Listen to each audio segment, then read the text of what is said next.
NIV Bavarsky to the EditorWith. All the coverage the Times has been giving to the new tax reform plan being touted by Republicans, little attention is being paid to what could easily be its most damaging provision: the repeal of the Johnson Amendment, a move that would allow churches and other tax-exempt houses of worship to engage in political activities. While there's little doubt that Russian propaganda tweets and Facebook ads swayed many in the electorate, that pales in comparison to the damage that will be done when ministers, priests, rabbis and imams gain the ability to support or disparage specific political candidates for office. The religious right will become, in effect, a conservative religious pact that will be able to accept large donations from millionaires and large corporations to push its agenda, leaving secular political activists at a distinct disadvantage. Mark Karnes, Los Angeles corporate tax cuts fray a tax plan for the new Gilded Age editorial, November 3. You rightly question whether any of the proposed tax cuts for corporations will, as Republicans claim, end up benefiting employees instead of shareholders and executives. While Democrats have been defensively voicing the same doubts, they should instead go on offense and call the Republicans' bluff by proposing a long-overdue raise in the minimum wage.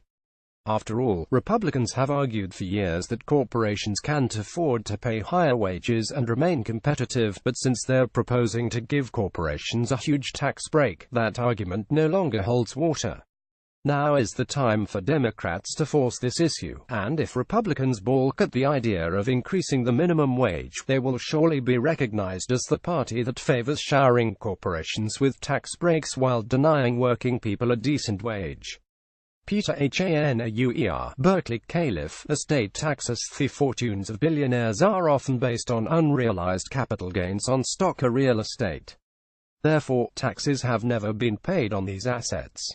The pending tax bill keeps the step-up in basis at death, which wipes out the need for heirs to pay capital gains taxes on the appreciated value.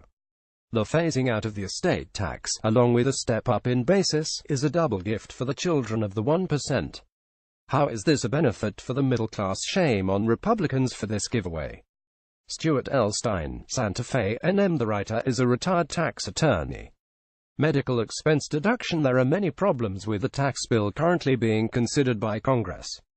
However, a particularly onerous provision is often ignored: the proposal to eliminate the medical expense deduction. This deduction is crucial to middle-class families and cannot be used by the very rich, since it is only for medical expenses in excess of 10% of income. However, it is crucial for families that incur significant medical expenses.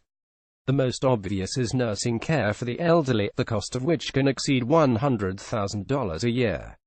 The poor can get Medicaid to pay such expenses. However, the middle class cannot.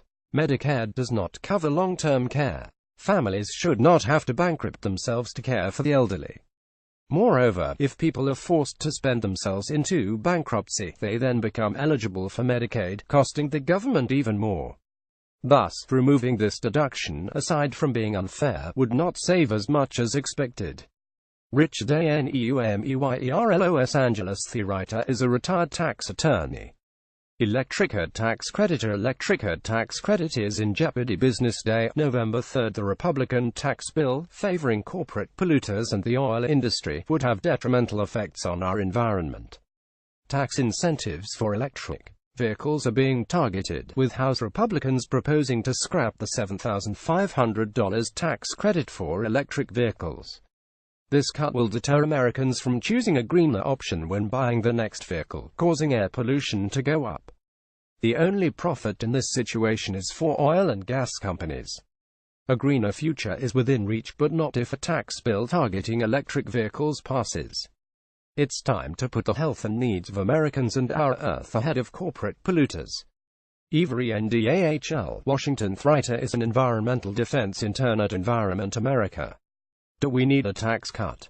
The question that needs to be asked is, at a time when the economy has been on a sustained recovery for 8 years, and the unemployment rate is down to 4.1%, why do we need a tax cut at all? Basic economic theory would suggest that it would be more appropriate, under these economic conditions, to try to create a budget surplus and pay down a long-term deficit. J. Moore, San Francisco. Enforcement. Everything is bad. Blame the Tax Code. Sunday Review, November. 5. Catherine Mangowood's trenchant piece on how Congress promotes its agenda through tax policy fails to touch on one action that could result in a significant increase in revenue without any politician's ox being a red beefing up the IRS's enforcement budget. One recent IRS estimate is that for every additional dollar spent on enforcing compliance, $4 more would be returned to the Treasury. Politicians on both sides of the aisle should be promoting an enhanced enforcement budget as a way of achieving the holy grail of revenue neutrality without offending any special interest group except, perhaps, tax scofflaws.